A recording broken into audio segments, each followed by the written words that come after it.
reason Kansas City won? Well, like you said, there's several reasons. I'll start here. Let's look at these two plays. This is a tremendous catch. Oh, the I think Xavier we got Worthy the video. play? I'm sure yeah. we'll get to it eventually. Yeah. Here we go. That's what, 3rd and 5? Yep. Xavier Worthy, as tiny as he is between two defenders, comes up with that catch. All right, 3rd and 5. Let's look at this play now from the Bills. All right, this is it, the 4th and 5. This is the game. Dalton Kincaid has a chance. I'm not saying that's an easy catch, but it is very catchable. All right, one of the differences is the Chiefs, and we can go back over the years, they make those plays. Xavier Worthy is not, hold on, cut this. I don't want to see this yet. Xavier Worthy is not supposed to catch that ball. I mean, between those two guys, and it was, he caught it almost like they with were one practicing hand those initially. deep shots to him all year. Well, that So was, it I mean, come that through in was a big spot. That was similar. I mean, that's an incredible catch. Yeah. But the Bills, when you play the Chiefs, you have to make those plays because they make those plays. Dalton Kincaid, I'm not going to kill him. Some people have acted like it's an easy catch. No. Not an easy catch. Great play by Josh Allen to get it there, but it was catchable. All right, and the Chiefs probably make that catch, and the Bills didn't, and that was one of the differences. The second thing, Nick, coaching. Coaching was huge, and this is where I want to see the Mahomes plays. The Mahomes All right, runs. these are his 2 touchdown runs. Now, they're both in the red zone, so look at the room. Look at the space that Mahomes has. Coaching created that space, the play call and all that gave him space. And then here we're going to have the second touchdown. This is still the first one. Here's the second one. A great run by Mahomes, but still, you got space. You got room. He doesn't get touched to the It two. also was shocking to them that they called a design quarterback run. But that's the Yeah. coaching. And what do the Bills do when they have a better running quarterback? All they could do was the tush push. Right, it was 5 tush pushes. Yeah. You only got 2 of them, made 2 of them. And was anyone in the Bills staff watching the game on television? Because Tony Romo said it. Yeah. They know Josh Allen every time is going over the left guard. Yeah. And every single time he did. No one could pick that up from the Bills. That's coaching. So there are other things, the last play for the Bills, the blitz and all that. So all that coaching is was smart huge. and correct, and I don't disagree with anything that you're saying, Brew. But there's a simpler version. The Chiefs have Patrick Mahomes and no one else does. And I don't want to distill it to that because this is a great team and a great team victory. But these 2 tweets from Josh DeBow of the Associated Press, I read them and then I reread them. Since the start of 2019 bowl season, Chiefs have had 11 playoff drives in the 4th quarter overtime, down by a score. 7 touchdowns, 4 game-tying field goals, and then he pre-does the penalty vulture idiots. And then the follow-up tweet, which I'm going to expand on. Patrick Mahomes trailed in the 4th quarter in 9 playoff games. He's come back to win 6, forced overtime in 2 before losing. A 132 rating, 5 touchdowns passes, 1 touchdown run, leading scores on 13 of 14 drives. So let me, Chris. Guys, oh my gosh. It's just, it really is insane. Because this game, this win, is so clearly a team win. To distill it to just Patrick Mahomes, it's asinine. It's absurd. It really is. It truly is. The Kansas City Chiefs won because Patrick Mahomes played great. Played pretty good, actually. He fumbled the ball, turned the ball over. Had amazing plays. Xavier Worthy catching the ball. Great design runs. The Buffalo Bills defense. First off, the Buffalo Bills have the 5th worst defense in the NFL. The 5th worst defense. Okay? Andy Reid and Spags just consistently out-coach everyone. But to act like this was some big, massive Patrick Mahomes game, it's just insane. Even PFF has him ranked 69 for an offensive rating for that game. So yeah, to constantly distill this down to Patrick Mahomes, when you can see this is the perfect game for the Kansas City Chiefs to see how their team, how Andy Reid and Spags and the culture itself puts the Kansas City Chiefs in a position to win game after game after game. Because what were the big plays for the Kansas City Chiefs? They were just that. They were actually plays. They were intentional. Okay? They caught the Buffalo Bills off guard. They actually did things that the Buffalo Bills were not expecting. What did the Buffalo Bills do?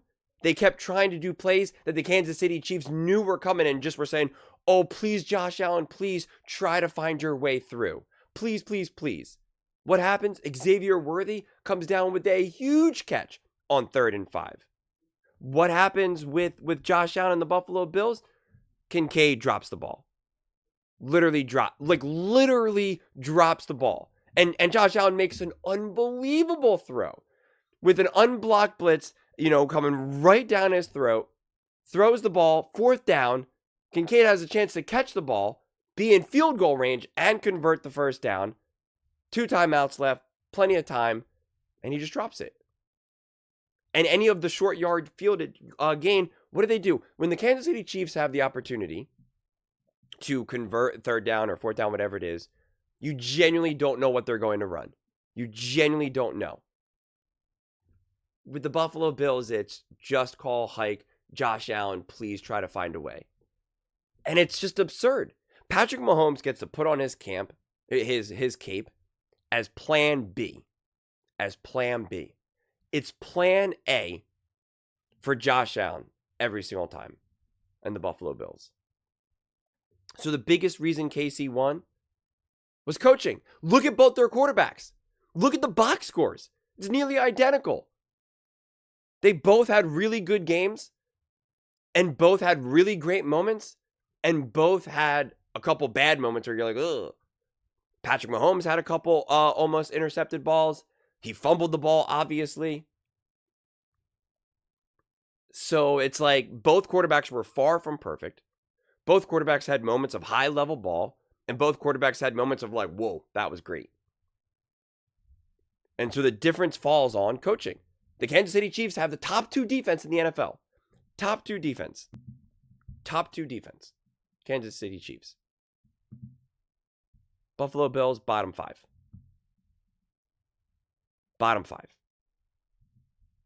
And again, that's players, that's culture, that's coaching. As I think Travis O'Shea put it beautifully, yeah, I really thought Brady could have moved away from the tush push in that moment. From everything I've heard after the game and this morning, it screams more and more to me just how good Reid and Spags are. This was a game where Buffalo had to come out with a great start on the road. That first drive, Allen was just bad and was uncomfortable, which was weird. That's all in the head coach throughout the week and heading into that first 15 to 20 plays, offensively and defensively. Even late with the Spags corner blitz off the tight set, I was screaming at the TV, that corner is coming. This is something Spags does all the time when the offense shows a tight split or condensed formation on these gotta-have-it moments. Brady must have an answer and be telling Josh in his ear about this. Again, another brilliant call by Spags. And it's true. And yet Josh Allen still found a way to get through to it. And they dropped the ball. Because they're just not ready to make the big plays. And the Kansas City Chiefs are. And this is where Patrick Mahomes fans are just so bizarre.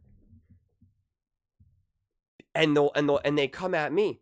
I'm literally telling you how great your team is. I'm literally telling you how special the culture is, how prepared they are, how amazing Andy Reid and Spags, and how great Patrick Mahomes are. But this right here, this guy right here who we see on screen, making that face, wants to just have a conversation in a way that is just inaccurate. Wants to dumb it down to the simplest form, which just makes it inaccurate. Oh, came down to Patrick Mahomes. No, it did not. Football is an incredibly complicated sport. Josh Allen throws a perfect ball to Kincaid and he drops it. Lamar Jackson throws a perfect ball to Andrews and he drops it.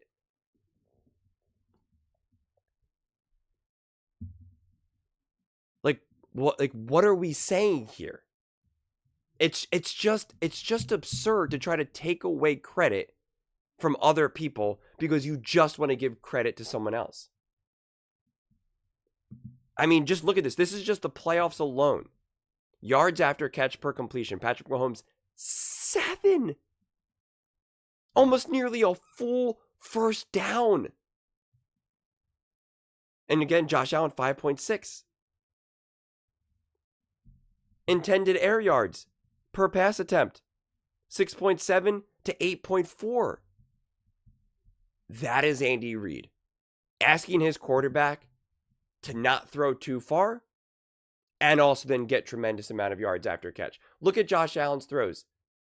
They were all deep, beautiful, tight window throws. I think Patrick Mahomes had like one. And again, this is not a whole debate about who's the better quarterback. That's not what I'm saying. The Kansas City Chiefs are the better team, better run, better coached, better prepared. And that's what I said. You will never face the Kansas City Chiefs and out-coach them or out-game plan them. It will never happen. And to think that the players or Patrick Mahomes doesn't benefit from that it's just delusional. And this is where Kansas City Chiefs fans can't make up their mind. They either want to tell you that Andy Reid and Spags and this team and this and that are the best, but then they're also like, well, Patrick Mahomes is the best. Patrick Mahomes makes them all the best, but then they don't benefit. Like they tie themselves in knots. You get this kind of dumb take. And that's just what it is. It's just dumb. It's just fandom wearing red and white colors, dropping banners. It's just absurd. It really is. If Josh Allen ended up, if Kincaid caught that ball and they marched down the field and scored a touchdown and won the game, what would have been the take? It would have been Josh Allen played awesome. The coaching was questionable. Cook was amazing. And an awesome big-time catch by Kincaid. You'd be given the credit to all the various things. That's what you would do. You would say that was an amazing game plan on that game-winning drive. Just the play call to ice the game was awesome by Andy Reid. Similar moment when Patrick Mahomes against the Baltimore Ravens threw the ball to I forget who he threw to. An awesome play call. And an awesome throw. Multiple things are true. But the brain rot caused by just false takes. You can't even have an honest conversation about how great the Kansas City Chiefs are. It's delusional. And it's actually harming sports talk. Marcellus Wiley has an awesome take about this that I highly suggest you check out. Because it's true. We're just constantly having the wrong conversation. And I talked to Travis about this. Because I said going into these playoffs, and I'm going to do another Eagles video here as well, and I assume the Buffalo Bills and stuff, I'll take care of all the takes today. But I said this on Saturday. I posted a bunch of videos on Saturday, and I said, this week has been brutal. Because we're just having the wrong conversations. The whole week about the Philadelphia Eagles was just how bad Jalen Hurts is. And the whole week leading up to this game was just if Josh Allen loses, it's proof he's not good. Like we're just constantly having the wrong conversations. And it just turns into biased nonsense. I'm like, look at the outfit. And dropping the banners. It's just, I don't know. And again, I skip it for all the teams. I skip it for the Eagles. Skip it for the Ravens. Skip it for the Bills. Skip it for every team. Because it doesn't interest me. Extreme fandom does not interest me. Do you think we're going to be able to have real honest conversations about the Philadelphia Eagles versus the Kansas City Chiefs in this Super Bowl? Or are we just going to get more continued nonsense? We are. And I'm going to give a similar speech when I do the Philadelphia Eagles tape, because I got a whole ton of receipts that prove what I'm saying. And it makes it not enjoyable for me. And my school, my line of thinking, my school thought is, well, if I'm not enjoying it, then I know others are as well. And so I'm curious, I'm asking you, like, I'm curious your opinions. Like, what is a good way through this? Because I still want to cover first things first. I do love the show. I love when they're talking about teams that they clearly don't have a rooting interest in. because then we can get some interesting conversations. But it's just, we're going into the Super Bowl. This is supposed to be exciting. This is supposed to be awesome. I want to have real conversations about these two teams. We can't even have a real conversation about how this game unfolded. It just has to be boiled down to Patrick Mahomes. And that fundamentally does not make sense. It's just not accurate. Was Patrick Mahomes a massive contributor? Yes. Patrick Mahomes is a massive contributor to the Kansas City Chiefs' success. Yes. And is Brew a Patrick Mahomes hater? He is not. Because he then just praised the coaching. He praised the game call, the game planning, the play calling, the play designs. Patrick Mahomes walking in for touchdowns. A big catch from Worthy. And Nick goes, oh, that's all good, but Patrick Mahomes. Okay, sure. You make fun of Brew for not giving cogent analysis. He actually gives real cogent analysis. And then you're just like, Patrick Mahomes, Patrick Mahomes. Patrick Mahomes took an awful sack. Pushed himself out of field goal range. Had a fumble. Could have thrown an interception or two. He did not play this perfect game by any stretch of the imagination. Definitely made some awesome plays. So did Josh Allen. So did Lamar Jackson. So did Matthew Stafford. The outcome is not always on the quarterback. And it's a shame that it just keeps getting reduced to that. That is of someone who just wants to bring down Tom Brady. That's what I think it gets boiled down to. Because he did it with Aaron Rodgers. If you watch his old takes. He did it with Aaron Rodgers, trying to boost up Aaron Rodgers. Like, how good is Tom Brady? Then when he really fell out of love with Aaron Rodgers and knew it was, no one could debate that against, Brady. Now he's just been on a mission to constantly create narratives. Just silly at this point. It really is. It really is. Especially because I guarantee you he's not going to give all this credit to the Philadelphia Eagles and Jalen Hurts. And Jalen Hurts played better. He played better. 71% completion percentage, 246 yards, 4 total touchdowns, 8.8 yards per attempt, a 91.4 rating to a 69.6 rating. It's actually not even particularly close. It's really not. I mean, 3 big-time throws to Patrick Mahomes is 1. And no, don't tell me that, the Commanders are our worst team. No. Nick literally said that they were going to beat the Eagles. So he sees them as a better team. It's just nonsense. But those are just my thoughts. I'd absolutely love to hear yours. What do you guys all think about the Kansas City Chiefs win over the Buffalo Bills? Let me know in the comments below. I read every single comment, so whether you agree with me or disagree with me, either way, let's get in some discussions. Let's get in some fights. But ultimately, let's just have some fun. And please do consider subscribing. We're building an amazing community here, and I'd absolutely love to see you part of it. I want to build something that we all genuinely feel connected to. Something that we're really excited to be part of. I think we're on our way to doing it. And please don't forget to give this video a thumbs up, as it really does help with the visibility and the algorithm. Thank you so much. See you next time.